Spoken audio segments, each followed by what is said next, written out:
To support this channel and continuing to provide quality and accessible music education programming, please consider donating to the links in the description or in the pinned comment. Thank you.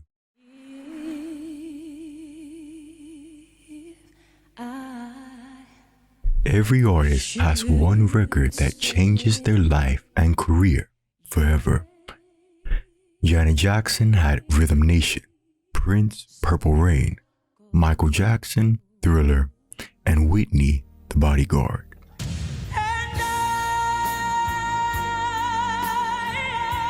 Coming off the lukewarm response to I'm Your Baby Tonight, film executives felt her popularity was declining and were hesitant about her acting debut being in such a high-budget production.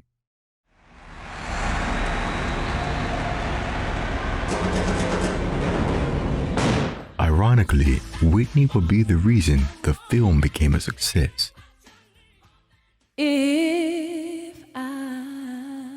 She releases I Will Always Love You a week before the film debuts in theaters, and the song goes #1 worldwide.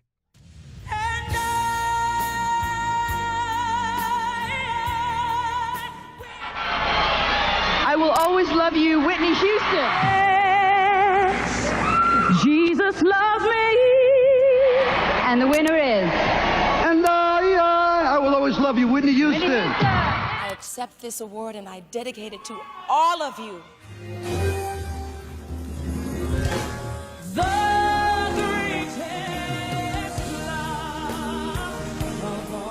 To support the film and its accompanying soundtrack, she would embark on her most extensive tour, the Bodyguard Tour. The Bodyguard Tour commences in the summer of 1993. It could have been originally planned for the summer of 1992. However, around April of 1992, Whitney Houston had a miscarriage, as reported by Jet magazine. She would become pregnant again in the summer of 1992 and had to cancel a planned European tour based on doctors' advice to stay under medical supervision. In a 2000 interview with Out magazine, when speaking about her voice, Whitney states, "From How Will I Know to Love Will Save the Day, that girl is God. I Will Always Love You, now that's a woman." So is the early 30s when your real adult voice starts to come in? I think America likes I don't know, the movies, television, everybody was obsessed with youth, but really the voice really matures about that time than in the 30s.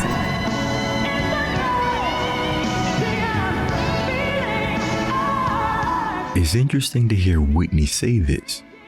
Whitney has finally turned 30 in this era. And it's during this era we begin to hear a grown woman's voice.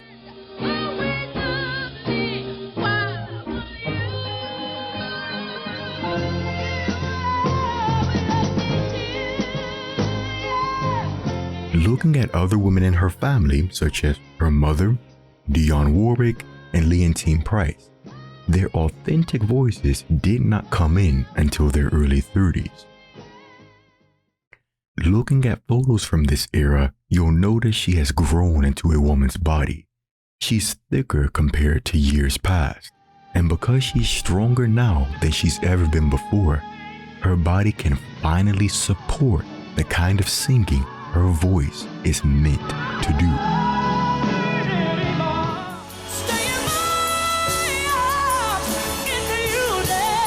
Less effort because you have matured and the throat, hardens and it gets, the musculature, all of the things that you've built, now know what it needs to do to support the sound.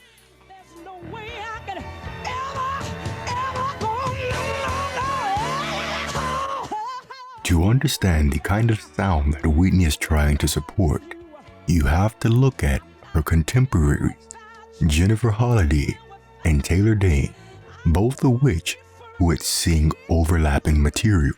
I am definitely classically trained, operatically and classically. I studied composition. I studied theory and music. And I would say I was probably about 17, 18, but I had been doing choir and so many things prior to that, obviously, in bands and everything. I was probably about 18 and my voice had fallen where it was. So then I really knew. Even when I was in choir, I sometimes switched from alto, which is mezzo soprano, to tenors. They have me sing with the tenors sometimes. And not that I have a low voice, but I have a 3-octave. I mean, I'm very capable of I have that range.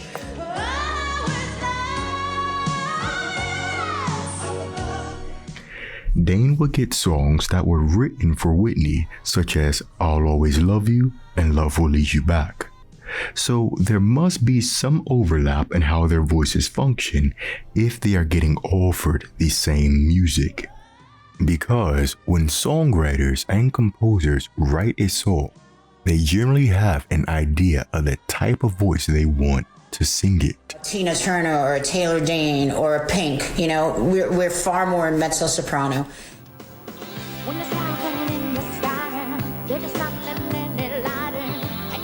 Singers often have a general idea of what kinds of voices resemble theirs. Taylor identifies as a Tina Turner. So, from Whitney's point of view, there must be some overlapping in vocal function and sound quality between her and Jennifer Holliday.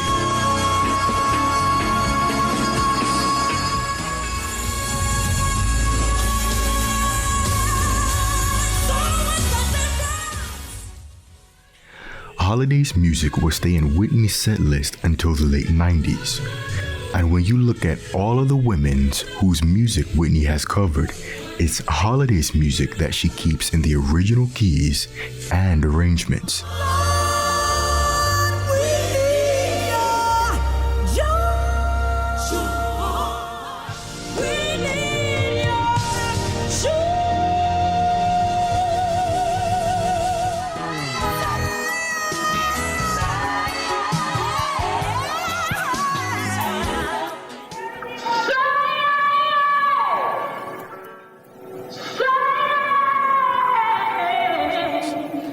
Where does Holiday's music sit? Between G and F. While Jennifer is known for producing a lot of volume, like Whitney, she knew how to lighten the voice to produce brighter and more girly sounds. Good morning, honey. Thought we said goodbye last night. I tossed and turned until it sing you had gone. And I missed a million my eyes began to swim. To reiterate, the TA muscles control the voice's power, chest voice, and low notes, while the CT muscles control the voice's high notes. Like any part of your body, if you focus on one area more, nature and biology will develop the others. While Holiday's music sits in the same area and covers the same range as Whitney's, Holiday uses a lot more of her voice's bottom or TA muscle in the sound. Lord, you are the only.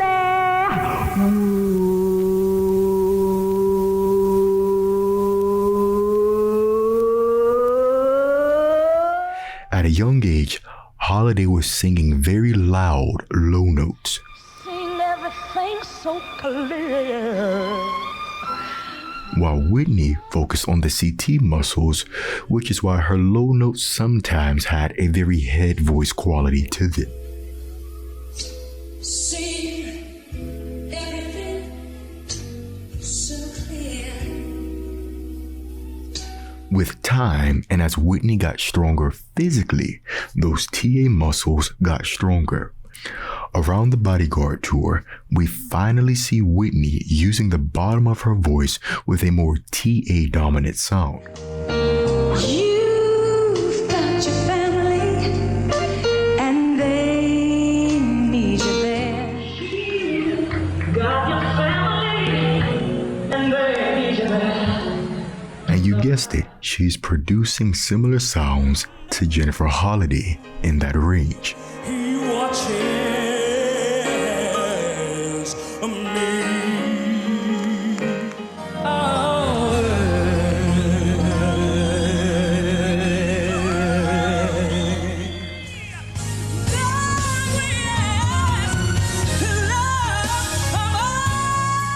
When Whitney Houston is singing as Whitney Houston and not as an imitation of her mother, the Whitney Houston sound is about producing and sustaining big and heavy sounds. Many fans consider the first two albums to be Whitney's vocal pride, but Whitney's hardest music in terms of range and tessitura and demands lies on the Bodyguard. The majority of the 80s hits such as Greatest Love of All at Once, and You Give Good Love use about an octave and a fifth of voice. The Bodyguard material requires a solid 2 octaves of singing. She's going from the bottom to the top of her range in this music. She's doing more athletic singing during this time period than she has ever done in her youth. And speaking of youth, Whitney is now a mother to a beautiful baby girl named Bobby Christina. Fans have commented that the voice on the Bodyguard sounds deeper than previous years, and they attribute that to the pregnancy. Pregnancy can cause some women to experience a deepening in their voice. It is a fact. However, Whitney's speaking voice post-baby is still the same pitch as it was pre-pregnancy. First, I was singing with my mother, and I was in her act, or in her club act, and then I started doing some recording here and there, and she took me into the studio and we did background sessions together. I didn't know quite what I wanted to do with it. I didn't know I wanted to sing all over the world and sing on stages everywhere across the world. That tellest good tidings to Zion. How would you say that pregnancy impacted your voice? Well, I actually had 3 pregnancies. I felt that I gained, with my son, my firstborn, I gained a whole nother depth of sound. In talking with dramatic mezzo soprano Tashina Vaughn, she mentioned that pregnancy provided an extra depth to her sound, allowing her to make more powerful sound. So how does this translate to singing?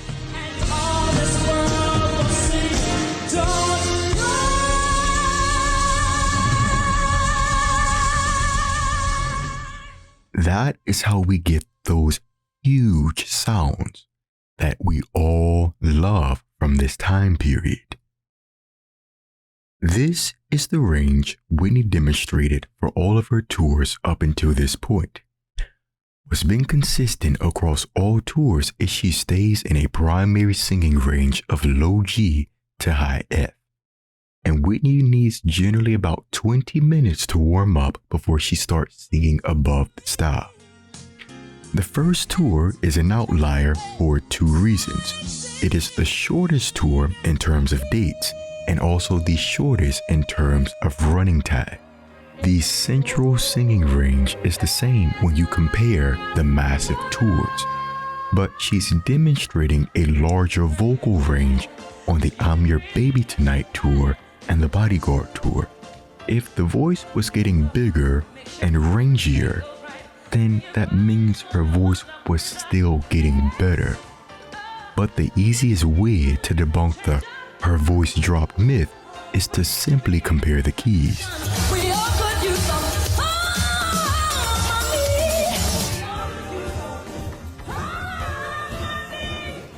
Though I must face it all alone. My only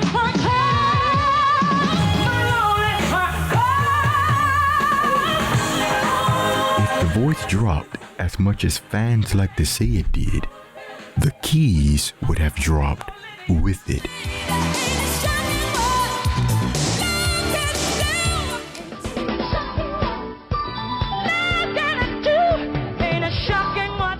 Bodyguard tour, Whitney still sings the 80s music, or what people consider her peak music, in the same keys, hitting the same notes.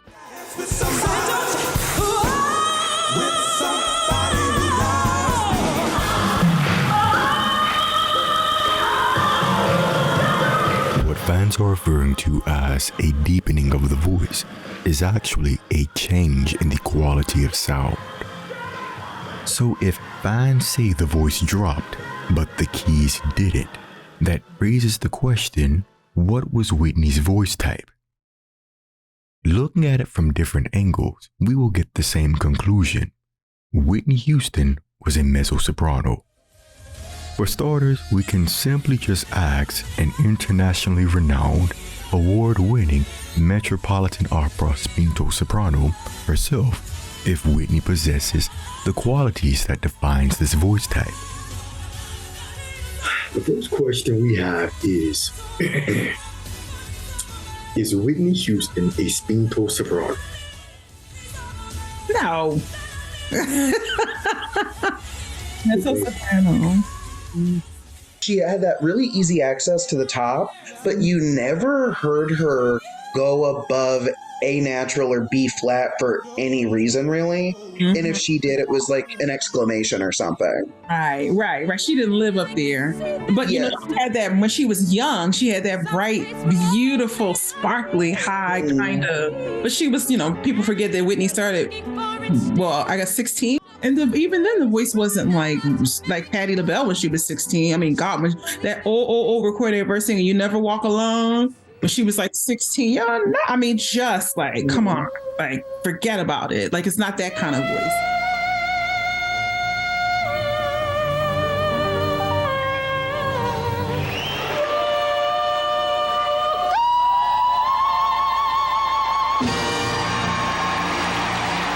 Speaking of like where she's at home, where would you say like that general range would be? Who? What? For the mezzo, like where would her general home range be? Well, it depends on what kind of music she sings. Like mezzo sopranos, it's about the same range as the dramatic soprano. Regarding range, a mezzo-soprano and a heavy dramatic soprano will oftentimes have the same vocal range. The difference is where the voice is most comfortable within that range. So in terms of range, generally what they say for mezzos from B, G below middle C, so that's C, G3, up to comfortably 2 octaves or 2 octaves and a fifth, depending on who you are. The range is going to go anywhere from like an A below middle C to an A above the staff. That's just our like comfortable base. A mezzo-soprano voice will generally sit between G to G or A to A. We've established that Whitney's music sits between G and F. Funny enough, during this era, Whitney would make headlines for singing opera alongside Luciano Pavarotti.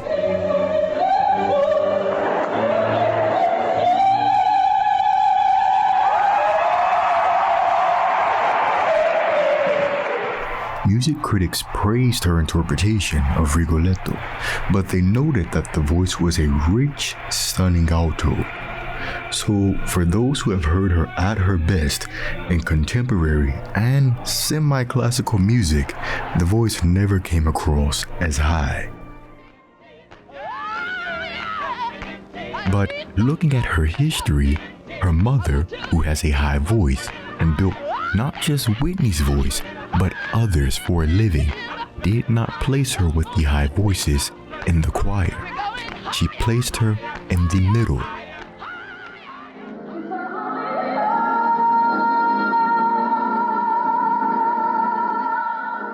And what part of her voice do fans say was her best? The middle. The best part of a soprano's voice is the top, the best part of a contralto's voice is the bottom, and the best part of a mezzo-soprano voice is the middle. Looking at this voice chart, you can see that the C or D flat in the center of the voice is a mezzo-soprano's best note. What do Whitney fans consider her best note?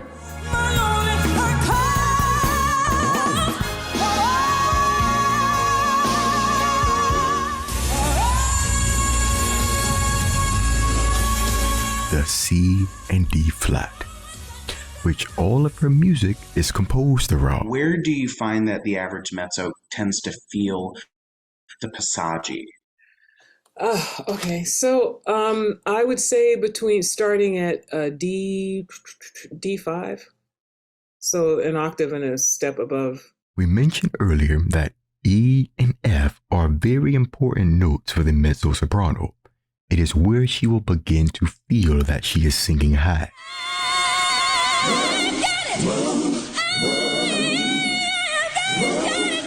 I'm Every Woman requires her to sustain lines of high E, F, and G.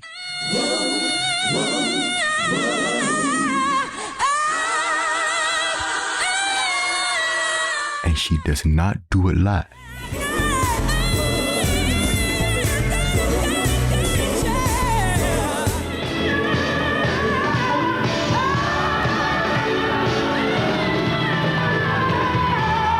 Moreover, in the original key and arrangement of I Have Nothing, you'll notice she cracks on the high F sharps in the studio.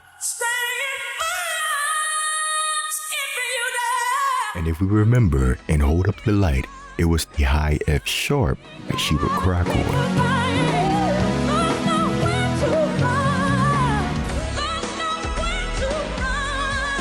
But the high E's she managed just fine.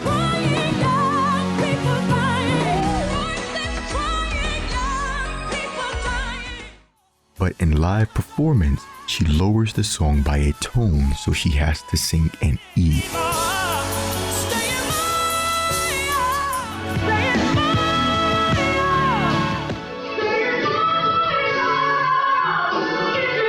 Which is her highest reliable, comfortable belted note. If having to consistently sing high E's, F's, and G's pushes her to her limits, that's a major indicator that this is not a high voice, as a soprano voice is most at home singing E's, F's, G's, and A's at the top of the style.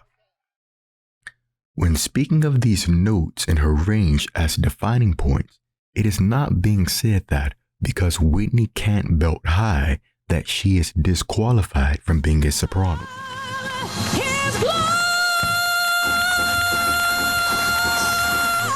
One of gospel's most renowned sopranos, Dr. Betty Ransom Nelson, sings in a similar gospel style to Whitney Houston and Marianne Williams. Her belting range stops around F sharp, but there is an extinction in the head voice between high G and D where she does a lot of singing.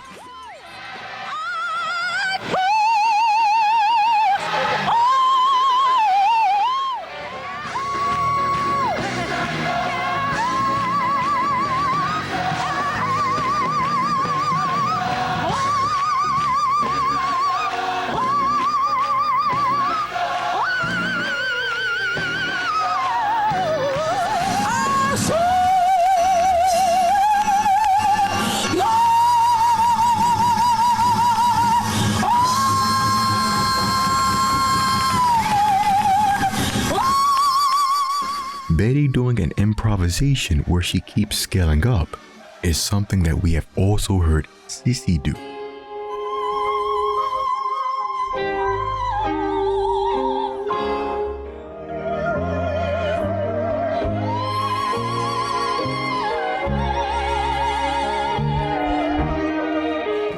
You heard hit that note like my mama?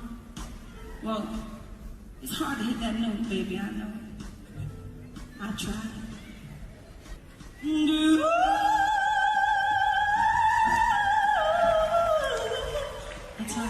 And when we've heard Whitney attempt this kind of singing, she says it's hard. And even in her youngest and freshest voice, she still has to lower her mother's keys, as we hear with Tomorrow.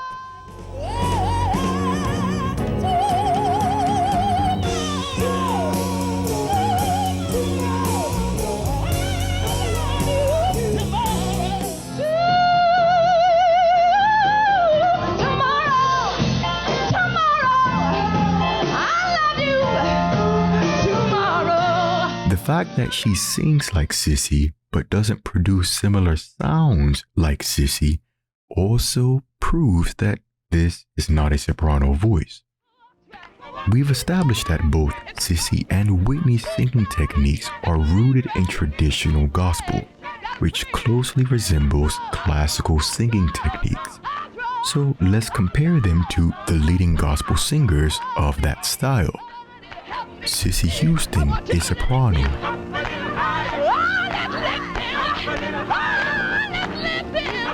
Sounds almost like Marion Williams, a soprano. Because I'm trying.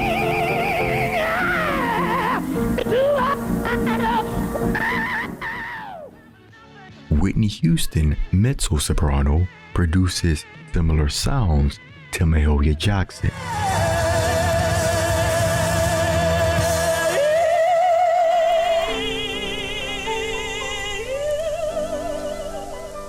Jackson, like Whitney, was known for the sheer size of her chest voice, and Jackson, like Whitney, arranged for her music to have a big C or D flat in the center of the voice indent. Shout, shout, shout.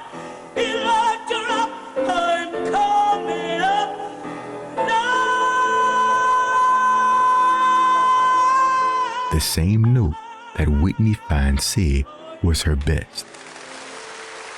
But note and vocal range aside, the actual proof that Whitney Houston was not a soprano voice is simply in the fact that the voice has held up for this long. The most common way people lose their voices is by singing too high, but you can run into serious voice issues by singing lower than where your voice naturally sits. One of the most famous operatic roles is Carmen, written for the mezzo-soprano voice. One of the most famous Carmens of her generation is Grace Bumbry, who began her career as a mezzo-soprano. Carmen demands a lot of different colors in the middle and low registers for an extended period of time. And very few people, especially sopranos, can do that effectively. When they go down there, they just have to chest the whole time because their voice was not made for it, so they just have to do whatever they can to be heard over the orchestra. So they're on survival mode. After a few short years, she began having voice problems due to having to project the middle voice loudly over heavy orchestra. It was determined that the voice issue stemmed from her singing too low. Very similarly to a mezzo that's singing too high for comfort. She's just on survival mode, really just trying to make it through the night. You're not getting a lot of dynamics. You're not getting a lot of colors. And so this is why, everybody should stay in your lane unless you can do it. Soon after, Bumbry would transition into soprano repertoire, where she would stay for over 20 years.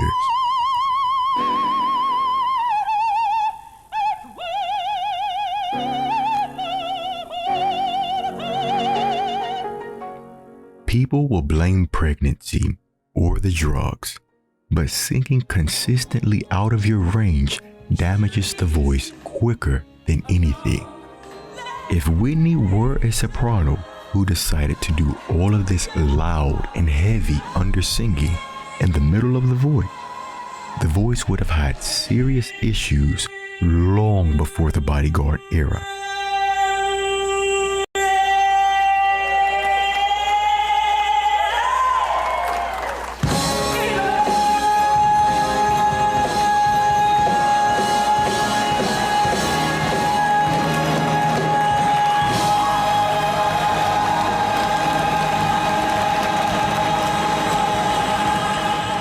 This is not to say that drugs or pregnancy did not affect her voice. Looking at the set list again for the Bodyguard tour, you'll notice that all the songs that got lowered were from the Bodyguard soundtrack. According to Whitney's longtime producer and friend, Norton Michael Walden, the songs from the film were recorded when she was pregnant. She was also pregnant while filming the video for I'm Every Woman. Considering her history of drug use and future failed pregnancies, it is highly likely that Whitney was substance-free and sober during this pregnancy and the recording session for the Bodyguard album. So how she would feel singing sober is completely different as to how she would feel singing when she was on substances. When you look at the keys that did and didn't change, the difference is simply sobriety and pregnancy. When speaking of drugs as it concerns Whitney, it's important to remember that for as long as we've known her, she's been using drugs. When did the drugs start? All right, before the Bodyguard, it was very light. After the Bodyguard, I had Chrissy, it started getting heavy. I was born because my music is my gift, and my gift is my music, and my music is my gift because my gift is my music. Woo, Lord, how high am I? What? Mary J. Blige. But you know, there's only one nippy, that's me. Smoking on the getting high. In the late 90s, Whitney's drug use would cause her to become the brunt of many jokes in the media. To imply that she was high was by simply exaggerating her movements, or what we will call Whitneyisms. For example, this hand movement done by comedic actress Deborah Wilson. The Whitneyisms that people try to associate with drugs began appearing during the Bodyguard era. But does Whitney look high here? This is not the body language of someone on drugs. This is the body language of a diva. Dionne Warwick has the hand and the kick. Aretha puts her leg out. Patti has the arm. For all of these women, you will notice when they are at their commercial peaks, when they are undoubtedly the best in their field, it reflects in how they move their bodies and how they sing. The question was, who was in charge of the group? Whitney Houston was in charge of the girls, and she knew it. And it was reflected in her body language. Let's look at her body language from a couple performances that display true self-confidence. One of the ways people demonstrate dominance or power is by making themselves appear larger with the use of arms and hands. And I am telling you. She starts "And I Am Telling You" with her hands on her hips, the extended arm standing very straight and looking directly at the audience. She resembles a superhero. Nothing is more powerful than a superhero. This stance is asserting power and control over the audience. Throughout the performance, she continues to make big movements with her arms, and as the song climaxes, the bigger the body movements become, which is a display of growing confidence. And that is how we get the audience to their feet midway through a performance. But one of her greatest displays of confidence is Queen of the Night. She starts at the steps and looks down at the audience. This establishes the power dynamic of her being bigger. The hand on the hips with the accompanying ha ha shows that she's feeling it.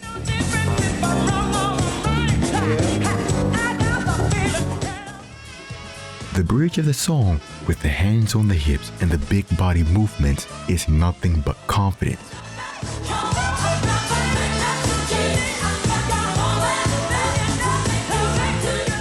And she used that confidence to imitate a technical delay. You can't do that if you're not confident. She starts behind the background singers and then plays catch-up.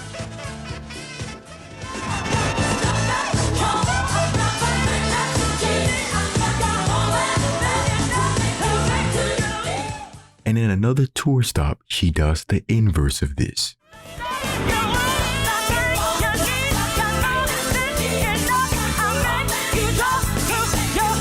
To imitate a technical delay requires a tremendous amount of skill and timing. Had she fallen out of rhythm, this could have been a very embarrassing moment for everyone on that stage.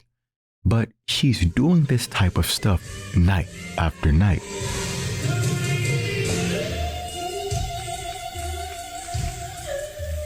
The vocal skill and interpretive abilities meeting are what define a singer's prime.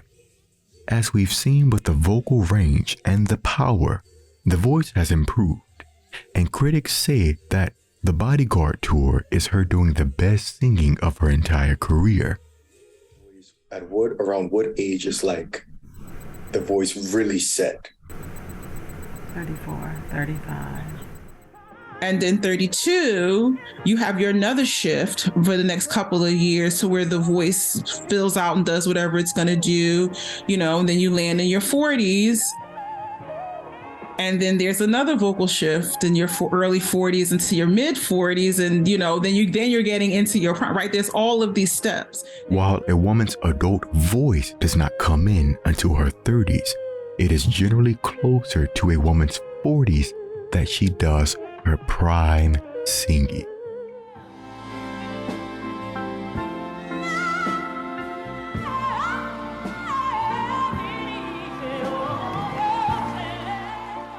Whitney's contemporaries such as Patti LaBelle, Chaka Khan, and even her cousin Dionne Warwick experienced their vocal primes in their 40s.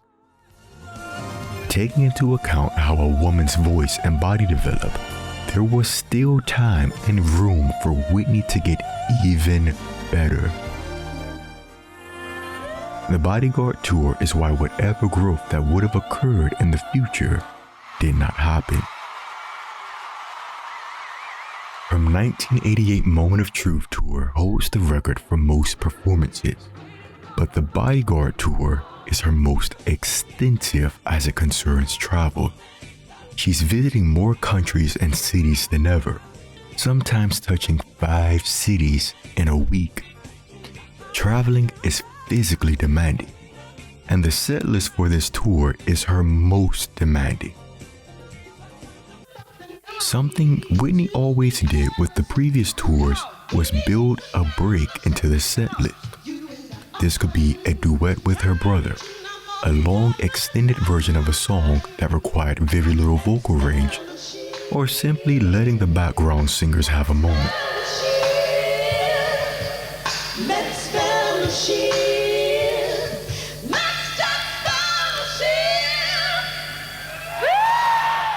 This tour has none of that.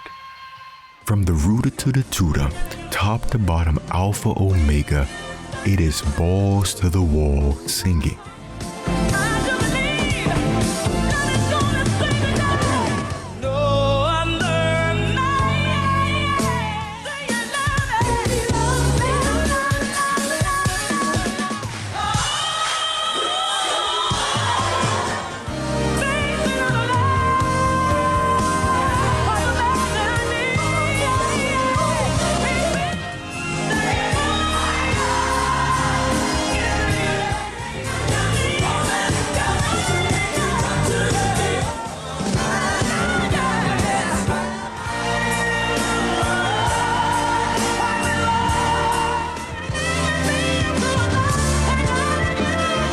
And to top it all off, she's doing this in some of the world's largest stadiums.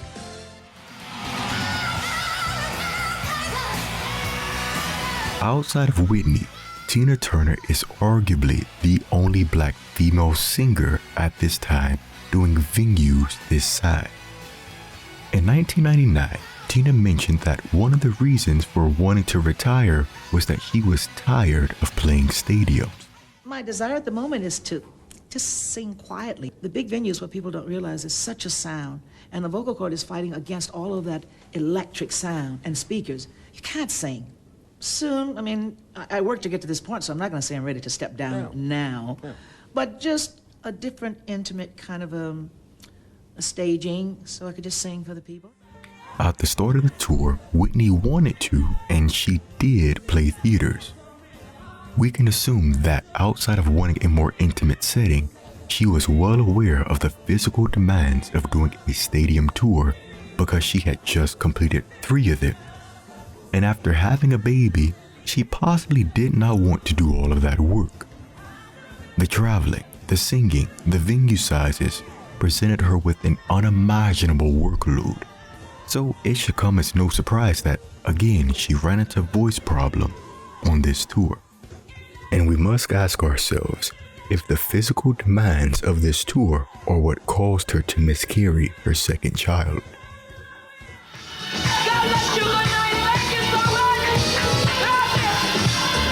And of course, Whitney being Whitney, she recovered to complete it. Not only did the tour change Whitney, but it changed everyone around her. Bodyguard made Whitney a lot of money, which means the people around her made a lot of money. After concluding the tour, her original plans were to rest, raise her daughter, and pursue her interest. But in 1994, she was undoubtedly more famous and more profitable than ever, and her management took complete advantage of that. As her best friend Robin Crawford put it plainly in her book, the projects that followed the Bodyguard, she did not want to do. Why does it hurt so bad? The question now is, when did Whitney's voice change? Well, let's first define what a changing voice is. A changing voice is when the voice is no longer able to do what the singer is accustomed to. Many people mark Whitney's prime by her tone, not her ability, which is something she spoke on. It's funny because some people say they think it's heavier. It's a lot heavier now. I think that I'm not 19 anymore, so that definitely probably has a lot to do with the sound of my voice. I don't see my voice as being any different except for it's older, it's mature, it's a lot more in depth. It's not as girly, I call it. I had a very girly kind of voice, almost, to the point where sometimes, like when boys are growing up, at a certain point they have very high voices. Well, my voice was like a very male high voice, only I'm a female, and I kept going higher and higher. Now it's got to me, it's got a lot of grit, it's got soul, it's got a lot more life on it. The voice people consider prime Whitney is the voice of a young and not fully developed woman. And by comparing herself to a young prepubescent male, she is also saying that any of her high notes she did have were mainly due to her youth, not her being a high voice.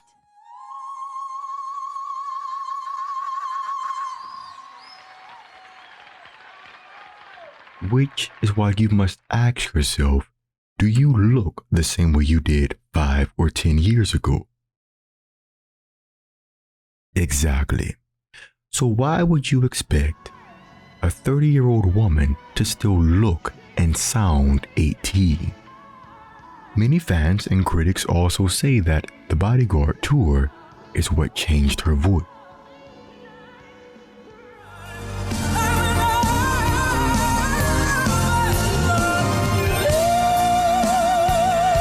However, her voice 2 months after completing the tour says no.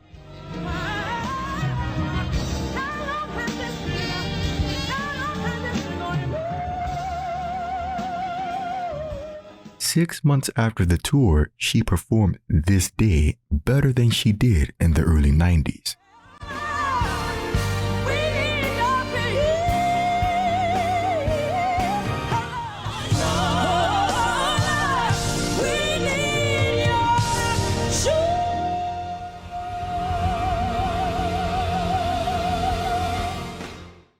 is bigger, she's holding the notes longer, and she's still in the 1992 key.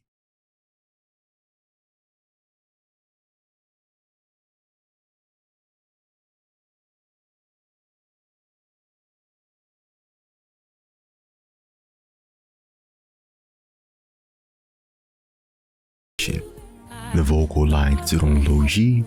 Gotta get you out of my head. It hurts so bad.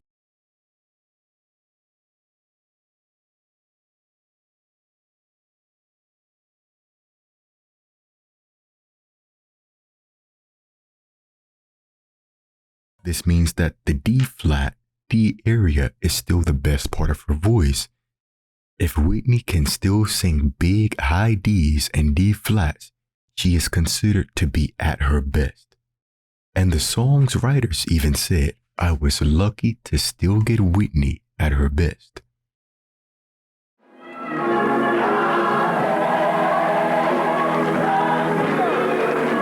The remnants of the Bodyguard voice were arguably used to create The Preacher's Wife.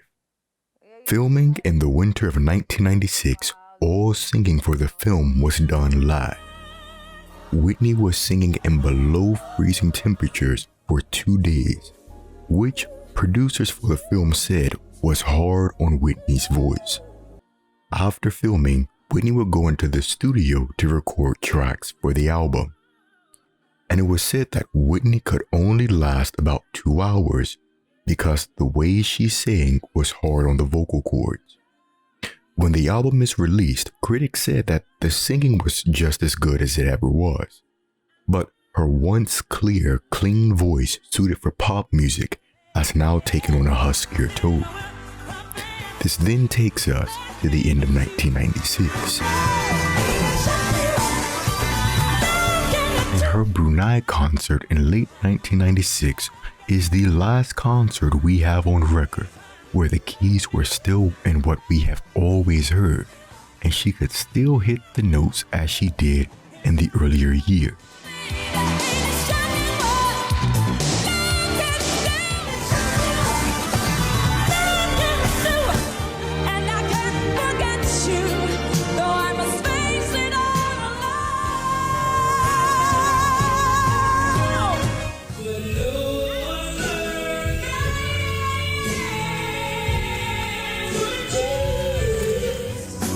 But no other man's gonna do. But the Brunei concert is also important because it is a strong chance that she is pregnant during this show. And then your cycle, my cycle is constantly changing, which is a nightmare for singers because of those hormonal shifts with swelling of the vocal cords, because everything gets, you get puffy or whatever it is. I always said like 2 days before my period drops, I feel like I'm slamming 2x4s together because everything is just so swollen and just filled with fluid.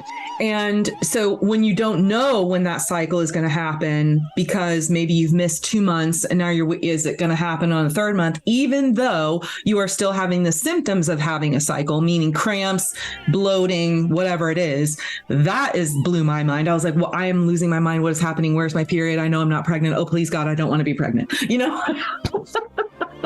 hormonal changes that occur during menstruation can cause some women to experience a temporary lowering of the voice. In a 1996 interview, Whitney mentions that she felt her voice drop and assumed it was due to her being on her period. However, when the voice didn't get higher again, she discovered she was pregnant. Whitney herself notes her voice changed in late 1996. So the first time we as an audience would hear it will be in 1997. In her book, My Life with Whitney Houston, Robin Crawford cites the classic Whitney concerts as the first time Whitney could not deliver in the way we were accustomed to.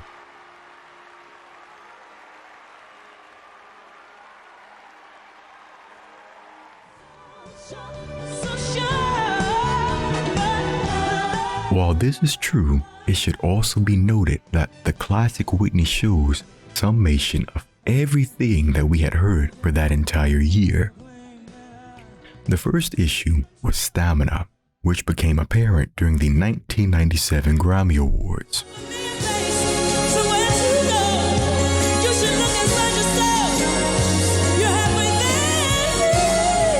Whitney was a singer of integrity.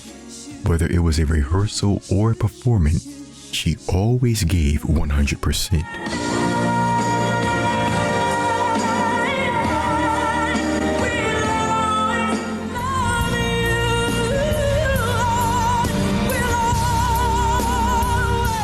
And for years, she could do this night after night. She's singing at full voice as she always does during the rehearsal for the 1997 Grammy Awards.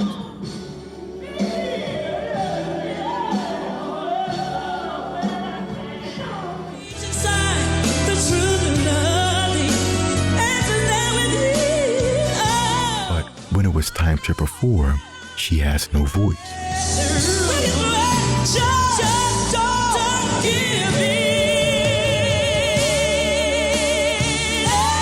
Classic Whitney concert on night 1, after about 45 to 50 minutes of singing, the voice starts to get hoarse.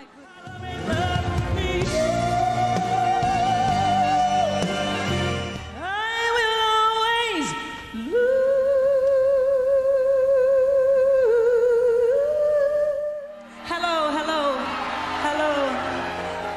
Oh, God bless you all. Oh, baby, thank you so much. If you won't get that door, I can't get up off my knees. I just been so blue. That's a killer song. Very simple, but just a killer song. I mean, thank you. God, thanks. This is first noticeable in her speaking voice. Have a voice, but they just can't be heard sometimes. And the sound for the remainder of the evening continues to get rough.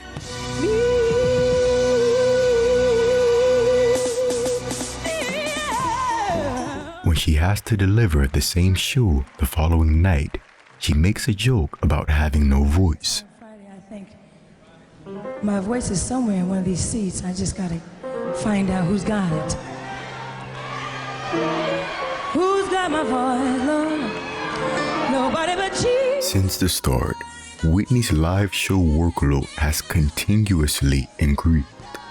The classic Whitney shows are the most challenging, as these are 3-hour-long performances. In early 1997, Whitney goes on the Pacific Rim Tour. And like classic Whitney, it is evidence of a downward shift in the voice. This is noticeable by her adjusting the keys of the same material she's been performing for years. For example, the Aretha Franklin medley is a whole tone lower.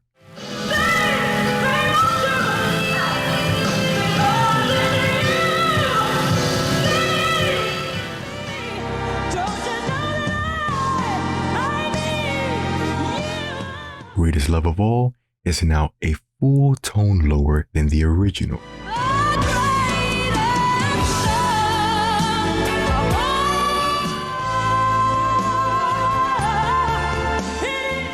I Know Him So Well is a whole tone lower.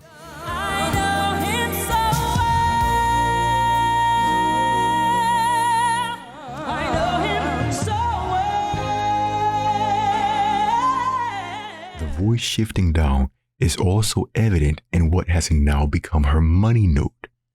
For years, all of her music was centered around her singing having a big D flat or D in the center of the voice.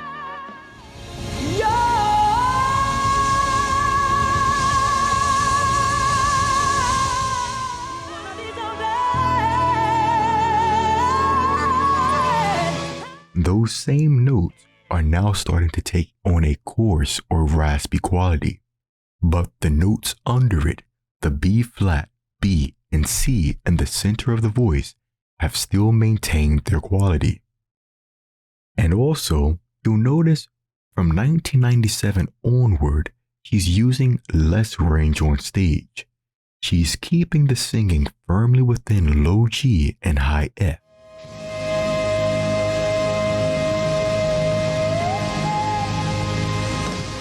Something else you'll notice people say about Whitney's concerts during 1997 is that she's belting a lot more or using more chest voice.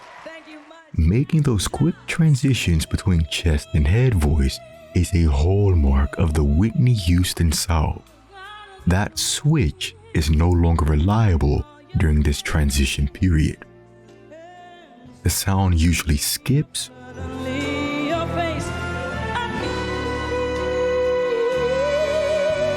or stutters before it comes out.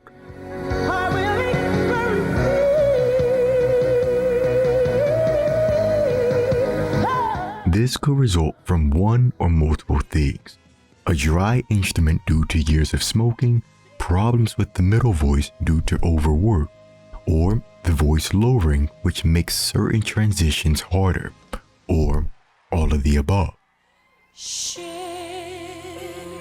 My life. What makes Whitney Houston's songs so difficult is the management of breath to sustain long, clear lines of singing. But to just sing a beautiful line like a Whitney Houston, you know, that voice is just very exposed, and it exposes you. A lot of people don't like to be vulnerable, so you can cover up with all of that, you know, all of the glisten, the glitter, you know. The most significant change for Whitney during this era is the style in which she sings. There are even some people who refer to her singing around this time period as talk singing.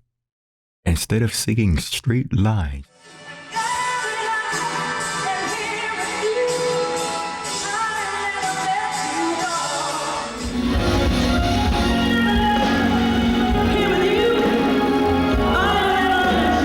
she gets all of the words out to take a breath.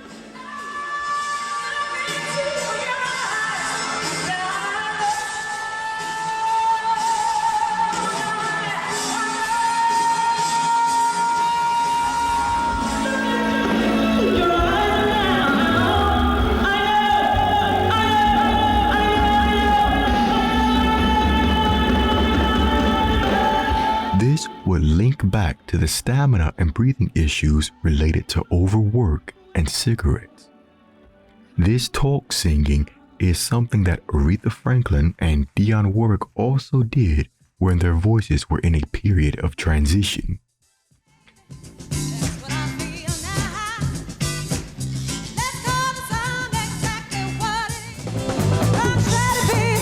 That's what I feel now. Let's go with some what it is. What's most impressive about the classic Whitney concerts is that if the voice can't do what it is traditionally known for, she finds a way around it. And for her, that was run. Well, just to be clear, so you're saying that, you know, the use of runs and riffs and things can be used to cover up technique issues, or like... Yes. It could be used to cover up a lot of things. Yes. Now, unless it's being used for an expression, right? It's a part of the singing. It doesn't lead. It should not lead. A beautiful melody, a line is where it's at. And then you add pain. After years of work, the stamina is no longer where it needs to be. So instead of singing a line like this,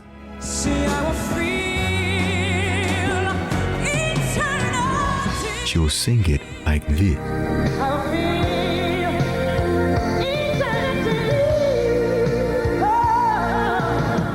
Instead of holding a note like this,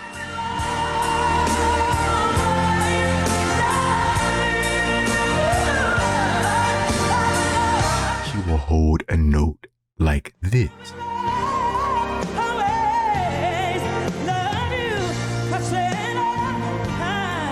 Transition periods are uncomfortable for anyone.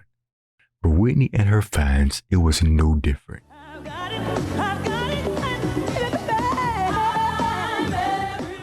Trying to sing her old material the old way with her new and changing voice led to many negative reviews about her concert. So she needed new music to match her new voice. And we get My Love Is Your Love.